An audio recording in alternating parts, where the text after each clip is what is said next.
Eh bien salut à tous, bienvenue sur Super Moi TV, je suis très content aujourd'hui. Alors vous voyez autour de moi, il y a du chocolat partout. Pour ceux qui me connaissent, le chocolat j'adore ça. Et ce qui est chouette, mais du coup, évidemment je vais interviewer un créateur, un artiste.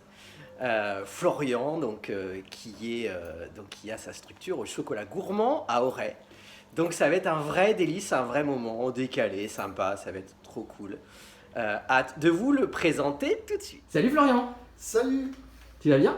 Bah ça va bien, ouais. Alors, évidemment, on va parler de chocolat aujourd'hui, hein, puisque c'est ton métier. Et à la fois, c'est aussi, on va le voir, ta passion, ta manière d'être et de partager ça au monde finalement. Moi, j'ai une première petite question qui est peut-être intime, je sais pas, on verra. Est-ce que quand tu étais tout môme, tu léchais les cuillères de ta maman? Alors, ça peut être mal vu, mais oui, et même ceux de ma grand-mère, parce qu'en fait j'adorais faire de la pâtisserie avec, surtout ma grand-mère en fait qui était fermière, donc qui avait des œufs, qui avait le lait directement à la ferme, et en fait on faisait tous les gâteaux ensemble, et c'est un peu ça qui m'a donné d'ailleurs la passion de la pâtisserie et du chocolat. C'était Excellent. ce C'est donc côté très local. En fait. mamie et maman, quoi. C'est ça. D'accord. Même presque plus mamie que maman. D'accord, ok. Tu te souvenais des premières créations que tu pouvais faire avec elle? Alors, T'as des souvenirs ou pas? oui, avec elle, c'était les charlottes à l'abricot. Ouais. On faisait des crèmes renversées, du riz au lait, tous ces produits qui ont vraiment bercé mon enfance. Et après, au début, je fabriquais vraiment beaucoup avec eux, avec ma grand-mère, avec ma mère. Ouais. Et après, petit à petit, j'ai commencé à faire chez moi du chocolat, fondre le chocolat, le transformer, m'amuser avec le chocolat. Alors, d'après mes parents, depuis que j'ai à peu près 6 ans, Excellent. mais moi je m'en souviens plus, mais je sais que j'ai toujours adoré essayer de transformer le chocolat pour le rendre plus gourmand encore en fait. Tu te rends compte, ils t'ont laissé faire à 6 ans, c'est cool quoi. Ouais, j'en mettais partout par contre. Ouais, j'imagine. J'imagine. Mais oui, ils m'ont toujours laissé pas mal faire ce que je voulais. Créer, imaginer. Ouais. C'est. Et est-ce que du coup, ça a été très tôt le métier que tu voulais faire? Quasiment le plus loin que je m'en souvienne. J'ai toujours. Alors, quand j'étais jeune, c'était pas aussi défini que ça, chocolatier. Ouais. Je savais que je voulais faire un métier de gourmandise où on mangeait des bonbons, des chocolats, de la pâtisserie. C'était vraiment ça qui me plaisait. Et en fait, c'est au fur et à mesure dans le métier, en découvrant la matière chocolat, que ça m'a plu. C'était le côté artistique, le côté création, Ouais. le côté de pouvoir vraiment créer énormément de choses avec un produit. Donc c'est vraiment ça qui m'a passionné et que j'adore. T'es un gourmand toi? Plutôt, ouais. Et je pense que pour être un bon chocolatier, il faut être gourmand. Ouais. Parce que tous les chocolats, je les goûte tous les jours et je fais des choses qui me plaisent.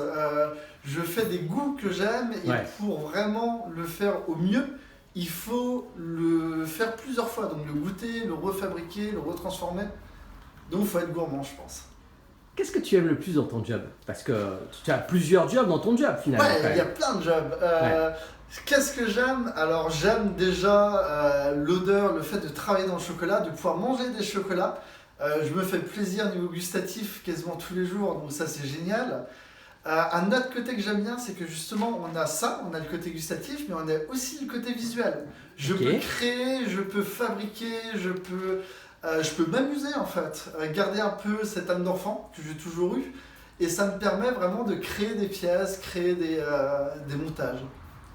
Il y a deux choses qui me parlent quand, évidemment, on a préparé un tout petit peu l'interview et tu montrais les pièces avant, etc.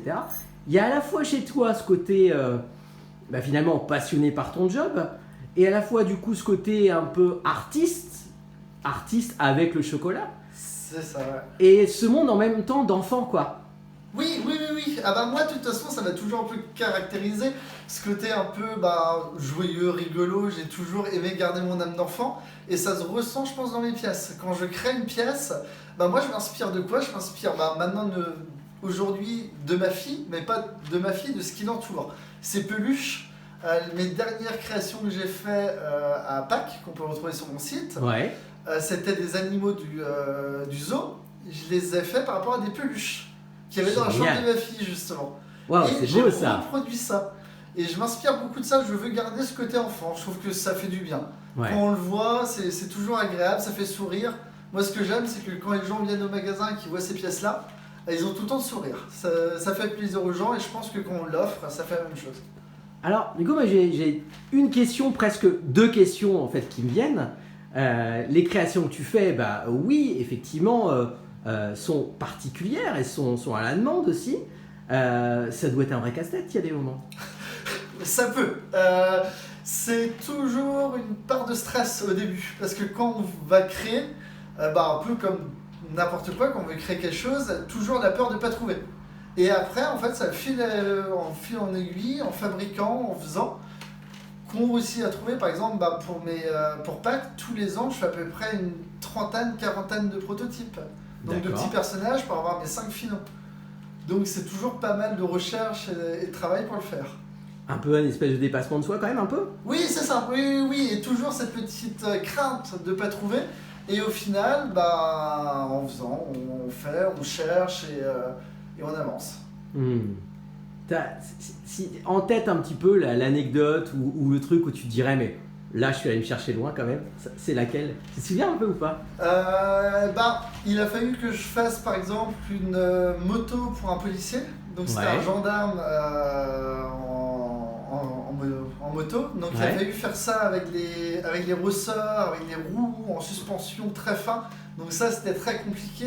J'ai dû faire un accordéon en chocolat qui avait été très complexe à réaliser. Parce que le soufflet au centre était très dur.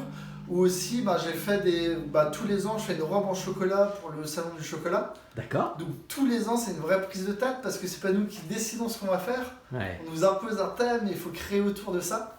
Donc c'est toujours un peu complexe à faire, mais c'est un challenge et ça permet aussi de pas s'ennuyer dans son métier. Ouais, j'imagine.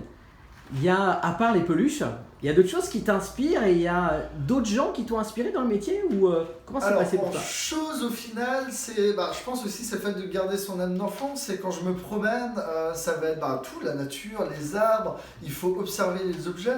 En chocolat on peut tout reproduire mais il faut aussi le regarder. Et après, en personne qui m'a inspiré, ça a été vraiment dans ma formation, quand j'étais en BTM en chocolaterie. J'ai eu un collègue de travail, Pierre Hubert, qui maintenant est installé à Dijon et qui est relais dessert à Dijon, qui m'a vraiment aidé, qui m'a permis de moi m'améliorer dans mon métier. Il m'a pris sous son aile et c'est vraiment les années qui m'ont fait progresser. C'est en partie grâce à lui que je me suis aussi calmé dans mon métier, que j'ai réussi à me concentrer et que j'ai réussi à évoluer. Quand tu parles de te calmer, de te concentrer par rapport à la création en tout court? Oui, parce que mon esprit part toujours un peu dans tous les sens. C'est aussi la contrepartie de justement cette table l'autre côté de la pièce. Voilà, c'est ça. C'est que j'ai peut-être aussi ce souci de partir un peu et ça me permet de me canaliser aussi et c'est lui qui m'a beaucoup aidé à ça. Quand tu regardes un peu là ton parcours, de quoi tu es le plus fier ou plus content, ou tu dis tiens c'est pas mal quand même? De nos jours c'est bête mais c'est vraiment ma boutique, c'est le fait d'avoir réussi à réaliser ce que je voulais depuis que j'étais petit, parce que depuis que j'ai 5 ans je voulais faire ça en métier, je voulais créer mais c'était pas non plus gagné.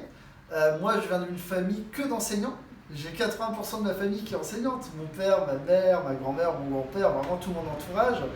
Je suis le seul artisan au final, donc avoir une boutique déjà en soi, rien que pour ma famille, a été un peu un challenge.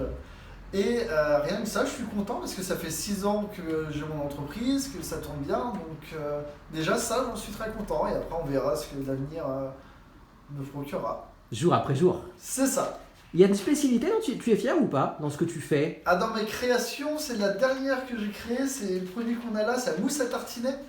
Pourquoi? Parce que je suis normalement le seul en France à le faire. C'est un mélange entre de la mousse au chocolat et de la pâte à tartiner. On a une texture de mousse, un goût de pâte à tartiner. Forcément sans huile de palme, qu'avec des bons produits. Bien sûr. Et avec une texture vraiment géniale. Et ça, c'est un de mes meilleurs produits qui se vend et j'en suis vraiment très content parce que c'est quand même un produit courant et normalement je suis le seul à avoir réussi à le trouver. Bon, juste après, tu vas me donner envie quand même. Là, il n'y a pas photo. C'est quoi tes rêves, Florian? Un truc où tu dirais avant de partir, je sais pas où on sera un jour plus tard, Mais le truc où tu dis, celui-là, je voudrais vraiment le réaliser. Alors après, ça serait un rêve dans le métier. Mais dans mon métier, ça serait pourquoi pas gagner des gros concours quand j'aurai déjà un peu plus de temps, parce que déjà l'entreprise me prend beaucoup de temps. Mais le MOF fait toujours un peu rêver, ou des concours un peu comme ça. Et après, moi, sinon j'ai des envies assez simples, c'est profiter de ma vie, de ma famille, et après de mon entreprise. Il y a de la compétition dans ton métier, ou de la compétition avec toi-même? Alors moi, je me mets toujours énormément de compétition. Dans la vie, j'ai besoin de ça pour avancer, je me mets des challenges. Et après, dans le métier, je dirais pas que c'est de la compétition parce qu'en fait, on est nombreux en chocolatier, mais après, tous avec des visions du chocolat et des façons de faire différentes. Ouais. Donc même si on va avoir 3-4 chocolatiers, on va avoir 3-4 techniques différentes, 3-4 saveurs. Donc ce qui fait que tout le monde peut se retrouver. Donc moi, je me suis jamais vraiment trop mis à pression en compétition avec les autres, parce que je sais que j'ai mon univers, j'ai mes créations et on les retrouvera pas ailleurs. Je copie pas les autres, je fais mes produits, donc je sais que là-dessus, je suis tranquille. Et puis, de la même manière qu'il y a 3 et 4 histoires différentes. Oui. Donc du coup, 3-4 manières de faire de toute façon. Totalement, c'est exactement ça. J'ai passé un super bon moment avec toi. C'est chouette d'aller dans ton univers. Voilà, ça m'a plu, ça m'a touché. C'était bien. J'ai envie de te laisser du coup le petit mot de la fin. Si tu as envie de rajouter quelque chose. Je pense que j'ai déjà dit pas mal de choses dedans. Le mot de la fin, c'est le meilleur moyen de comprendre ce que je vous ai dit, c'est de venir au magasin, de voir justement mon univers et de venir goûter un petit chocolat. Alors quand on ne sera pas embêté avec ce masque, c'est ça. Et quand on aura le droit, mais au moins de venir goûter mes chocolats pour comprendre un peu mon univers. Merci beaucoup Florian.